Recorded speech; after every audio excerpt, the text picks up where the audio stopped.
ya teman-teman ya. Kita lihat di sana itu. Nah, itu kelihatan di sana. Itu adalah sudah dikasih pagar besi ya sekarang. Yang tidak bisa dipindah atau pohonnya ini juga tidak bisa ditebang. Di tengah jalan ya.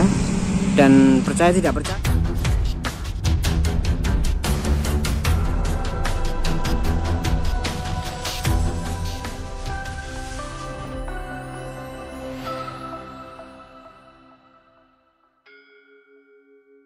Ya, assalamualaikum warahmatullahi wabarakatuh. Salam budaya, salam sehat, salam lestari, damai selalu Nusantaraku tercinta.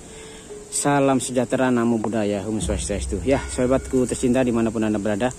Ya, kita ketemu lagi di channel yang siap membantu, menghibur kita semuanya di sore hari ini ya. Ini cuacanya lagi gerimis ya, gerimis pertama ini ya. Karena sudah berbulan-bulan kita mengalami musim kemarau ya. Tepatnya di jembatan besi itu ya teman-teman ya. Ada jembatan besi yang ada di daerah Jombang ini ya. Tepatnya di sungai yang menuju ke sungai mana ini ya.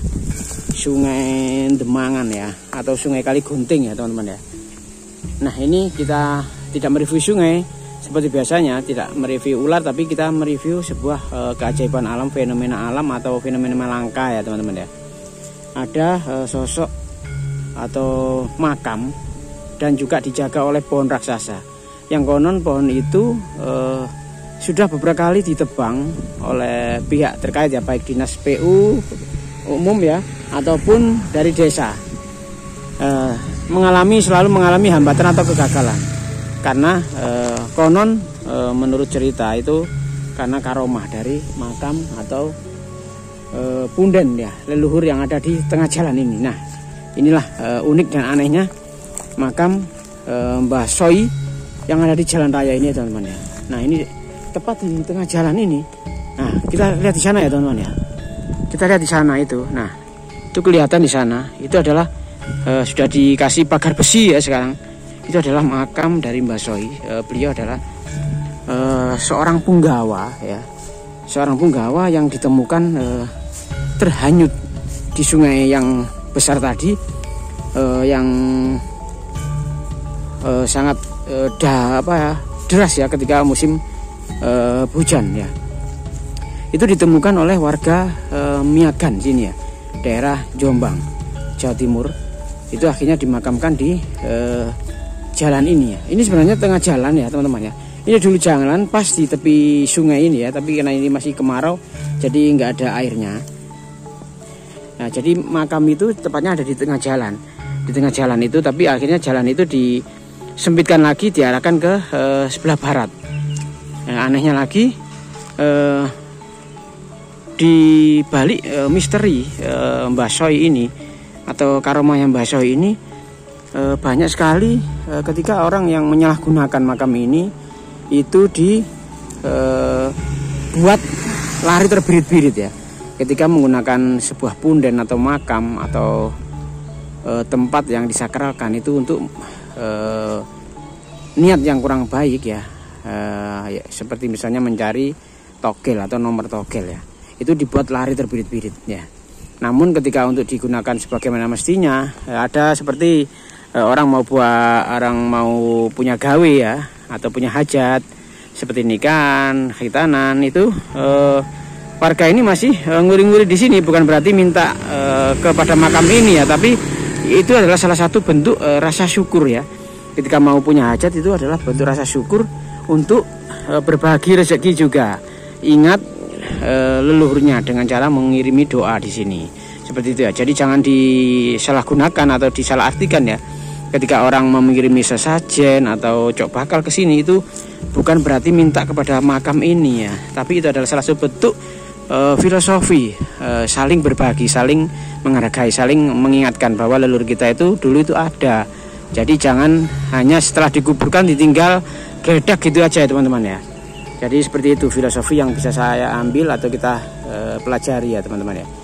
Dan anehnya lagi ya, sungai ini atau pembatas sungai ini seringkali jebol ya teman-teman ya. Itu ada jebol ya.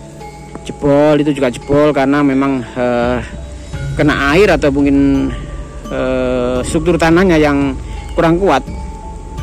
Tapi di daerah makam ini itu justru malah kuat, tidak pernah retak ataupun mengalami kerusakan ya. Itu menurut warga dan Pak Eko ya. Menurut Pak Eko yang dari kecil sudah di sini, justru malah ini kuat ya. Padahal yang kita takutkan umumnya ketika ada pohon raksasa besar seperti ini, itu akarnya dikhawatirkan merusak suatu bangunan seperti itu ya. Ini ya teman-teman ya. Nah ini makam Mbah Soi ya. Di tengah makam atau di pusarnya itu ditumbuhi pohon raksasa. Nah pohon raksasa seperti ini. Ini sudah beberapa kali ditebang tapi selalu mengalami hambatan atau kegagalan. Makanya dari warga sekitar ini dikasih kain putih campur kuning ini salah satu bentuk juga filosofi, satu sebagai pertanda kalau malam kan ini gelap, jadi biar terlihat terang ya, itu satu. Yang kedua, putih bersih adalah suci, ini adalah untuk merupakan gambaran bahwasanya ini adalah makam orang yang suci atau orang yang bersih ya. Buktinya karomah-karomah yang di keluarkan yang ada di makam ini masih bisa dirasakan oleh warga sekitar sini ya teman-teman ya. Oke, selamat sore. Berjumpa dengan siapa ini? Sore, Pak. Iya. Kali Pak. Eko. Oh, Pak Eko. Pak Eko kira-kira ada kisah apa di belakang Pak Eko itu? Kisahnya makam Mbah Soi. Kalau nawi witir itu gempol, pohon gempol Oh, di tengah makam ini, Bang ya? di tengah makam. Kok bisa itu ya? Apa Mbah kemistisan dari pohon gempol ini, Mbah? Kok menurut informasinya kok pohon ini angker gitu, Mbah? Sebenarnya enggak angker, cuma kalau tujuan orang baik ya enggak apa-apa. Tapi kalau tujuannya orang jelek ya dengan sendirinya menjauh. Oh, Gempol. Nggih, nggih, Pertama nggih. ngoten keduane buat sampai ditebang. tidak bisa ditebang. Enggak bisa ditebang. Mbah Eko ini atau Pak Eko ini tahu sendiri. Tahu sendiri menyaksikan. Loh. Wah, ini Ya nggak bisa ditebang. gimana, Mbah? Dari awal cuma rantingnya aja ditebang, yang tebang alatnya rusak. Kalau gitu malamnya yang mau nebang mimpi itu. Oh, dapat impian. Iya, nggak berani. Sampai ada yang kejadian nekat sampai mungkin terjadi sesuatu sama yang nebang mungkin, Mbah? Nah, hanya rantingnya itu namanya pakai alat sensu. Nggih. Itu sampai lepas, nah tangannya ini Loh. Padahal sensor baru itu nggih. baru aja dinyalakan. Kalau di sini nggak nyala, tapi jauh nyala. Nyala lagi. Ini Mati lagi. mati kayak lapisan bahan bakar. Aneh ini ya. Ya nggak tahu. Nggih. Nyun sewu, Mbah. Pak sinten mau? Mbah sinten sing Mbah Soi. Mbah Soi, beliau ini siapa, Mbah? Penduduk mriki kah atau sesepuh mriki kah atau bagaimana? Kok bisa dimakamkan di sini? Cerita saking Mbah Buyut kula rumiyin. Mbah Soi niku yang saking Sengkat. Awalnya niku yang ini.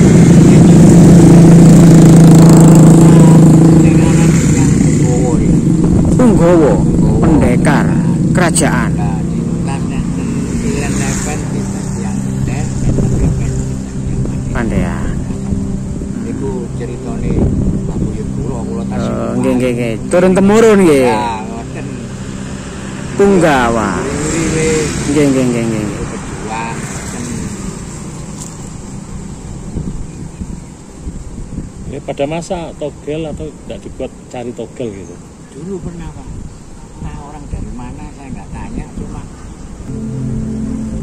dari togel itu kebanyakan sebelum dapat togelnya itu lari orangnya. Lari kayak ketakutan, kayak ada yang ngejar. Nggih. Iya. Oh, bukannya dikasih nomor tambah lari terbirit-birit. Iya. Berarti tidak boleh untuk hal-hal yang kurang baik ya. Nah, kalau tujuannya baik, Allah. Oh, nggih. Mungkin minta hajat untuk rezeki atau untuk kesehatan mungkin bisa, Bang nggih. Kalau ada orang hajat kayak tambel, nyunat, kayak nikah itu gimana? Apa masih ke sini? Biasanya itu naruh apa? Cok bakal sesajen.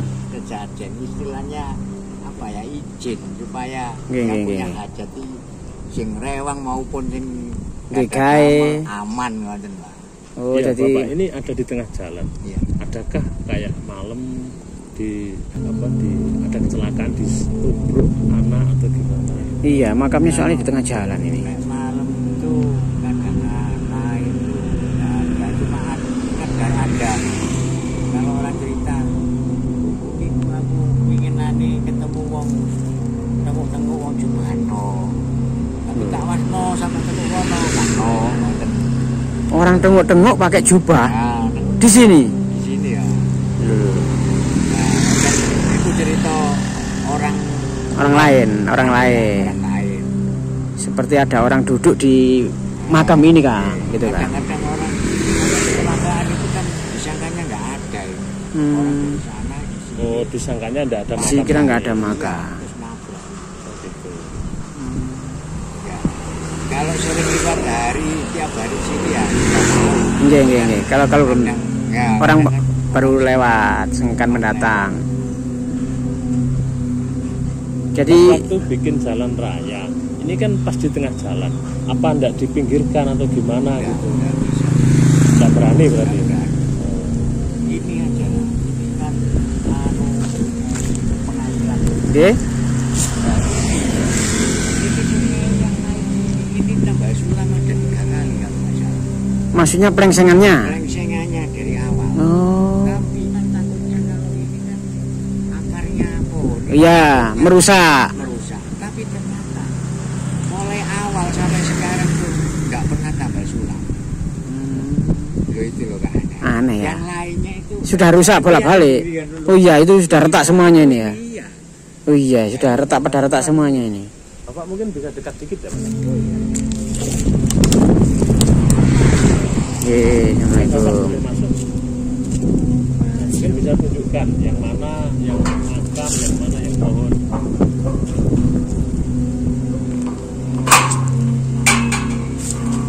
Jadi benar-benar makam ini juga. Ya, Assalamualaikum, Rahayu. Yang makam ya pokoknya tempatnya Oh, di pusarnya ini ya? besar ya. Ya Allah. Ini, Berarti makam ini muncul di tengahnya, pohon muncul di tengahnya di makam. tengah makam. Terus di tengah jalan. Ya. Di tengah. Sepertinya, Kang, pohon ini memang sengaja untuk melindungi makam ini, Kang. Coba kalau nggak ada pohon ini mungkin sudah ini makam ini kayaknya. Atau gimana ini menurut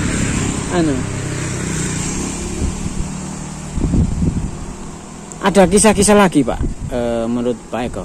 Saya dengar itu ada lagi, saya dengar apa? Ada mobil yang muatan itu loh, katanya kayaknya itu nggak muat, ternyata ketika jenengan suruh Tawasul. sawan tembiki, ya itu bagaimana itu, Mbak? Itu persis saya menyaksikan sendiri. Nggih. Orangnya kan beli kopi, rokok tempat saya. Oh, beli kopi Sebelum jenengan. lewat sini. Nggih, nggih. Nah, setelah lewat sini ternyata Itu muatan maksudnya? muatan trek itu. Oh, nggak tahu kalau ada pohon besar. Nggak tahu, kan taunya jalan ini tapi nggak tahu. Tapi ternyata ada ranting ke sana itu. Nggak mungkin. Oh, Dengan logikanya itu nggak mungkin. iya. Nggak mungkin karena ada ranting besar ini ya. Akhirnya Mbak Eko menyarankan, Ah, Pak, nyuwun tolong ini trek kula mundur mboten mungkin. Iki ya napa mboten pundi? Ten pinggir jalan iki len. Nah, kula mriki. Kula kengken mundur. Blek pun monggo tawasul kali kula nggih. Nyuwun izin tengah saking Gusti lantaran makam nika kula ngoten. nggih. Sampeyan saged saged pateka, saged ikhlas, salat Anas, mawon niat sampean supaya saged lintang mriki. Pun kali kula tutaken langsung mriki. Maten-maten pun sampeyan liwat. Ya kula sugih kali watang-watang iki mboten ndek. Kula bitane pun liwat blek, jepire niku mandhap. Nggih. Mandhap niku merinding. Loh, logika mau saged. Secara masuk akal nggak mungkin ya. Mboten mungkin. Nggak masuk akal. Nggih pun zaman budal mboten pun aman. Alhamdulillah Pak matur suwun nggih monggo. Jadi memang berarti kalau saya lihat kisah-kisahnya berarti kayaknya memang ini makam orang yang bukan orang sembarangan Pak Eko ya. Betul yang jenengan bilang tadi punggawa atau orang sakti zaman dulu atau orang berpangkat gitu Pak. Zaman apa Pak? Mojopahit atau bagaimana ini Pak? Kerajaannya ini Pak? Zaman Mojopahit kerajaan saya kurang tahu. Yang penting orang kuno yang daerah sini kan terkenalnya kan Majapahit, ya, kan dekat atau sebelahan dengan Trowulan. Nggih, Mbak. Kalau yang rumahnya katanya sesepuhnya di sini, itu punya kisah apa, Mbak? Itu yang punya. Nah, itu yang punya itu nggih, rumah itu ya. Dan itu gimana, Mbak? Sudah almarhum. Oh, sudah almarhum. Kosong. Sementara ada yang kontrak orang tua. Itu kisahnya menurut Mbak yang tahu di depan rumahnya ini apa, Mbak? Mbak Eko. Kalau barang dulu itu kalau orang mau motong atau mau apa di sini itu pasti sebelumnya itu mimpi ketemu harimau putih. Yang bermimpi sih Barannya. Oh, barannya. Nah. Ketika ada orang mau berbuat sesuatu di sini, itu baran pasti dapat ipen petunjuk. Nggih. Akhirnya ono opo kok pancen iki mesti ngati ono opo-opo. Ternyata nggih. Jangka 2 hari atau 1 hari ada orang mau nembang ingatkan. Pun ngantos niku nggih boten ganggu. Sampeyan meksa monggo tapi nek enten napa-napa punya keluarga. Alhasil boten saged. Wau terjadi mati rusak. Nggih. Ya seperti ini ya pemirsa, makam yang tidak bisa dipindah atau pohonnya ini juga tidak bisa ditebang di tengah jalan ya. Dan percaya tidak percaya, tapi ini adalah kisah nyata yang diungkapkan oleh Mbak Eko, dan Mbak Eko ini sudah turun-temurun, bukan dari inisiatif atau khayalan atau ngarang-ngarang ya Mbak Eko ya. Jadi menurut mbahnya dulu ya, jenengan. Dan Mbak Eko adalah kelahiran asli sini, gitu ya. Oke. Terima kasih Mbak Eko ya. Semoga video ini bisa memberikan manfaat dan lebih kepada milenial ini lebih mencintai, lebih menghargai lagi, nguri-nguri seperti makam seperti ini. Tidak harus ditakuti, harus tetap dihormati dengan menghormati leluhurnya, karena tanpa leluhur kita tidak bisa lahir. Begitu Pak Eko nggih. Nggih, monggo Pak Eko pamit Pak Eko. Oke teman-teman ya, kita ucapkan assalamualaikum warahmatullahi wabarakatuh. Rahayu.